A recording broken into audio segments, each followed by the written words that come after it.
તો મધ્ય ગુજરાત જળ તરબોળ છે। ખેડા બાદ હવે વડોદરાની વાત કરીએ। ડભોઈમાં રેલવે અંડરપાસ પાણીમાં ગરકાવ થઈ ગયું। વરસાદના વિરામ બાદ પણ અંડરપાસમાં કેડસમા પાણી છે। અંબાવ વસાહત અને પૂડા ગામનો સંપર્ક હાલ ખોરવાયો છે। વિદ્યાર્થીઓ અને ખેડૂતોને ભારે હાલાકી વેઠવાનો વારો આવ્યો। રેલવે તંત્ર દ્વારા ડીઝલ મશીન દ્વારા પાણી નિકાલની વ્યવસ્થા કરવામાં આવી છે। પાણી નિકાલ માટેના નક્કર આયોજનનો અભાવ અહીં જોવા મળે છે। ગ્રામજનોએ રેલવે તંત્ર વિરુદ્ધ સૂત્રોચ્ચાર કરી રોષ વ્યક્ત કર્યો છે। ચોમાસામાં વૈકલ્પિક માર્ગ આપવા સ્થાનિકોની માંગ પણ છે।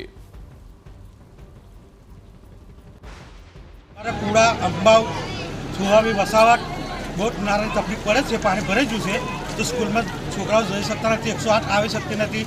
કોઈને દૂધ લેવા જવું, કોઈને શાકભાજી લેવા જવું હોય તો ઘણી તકલીફ પડે છે।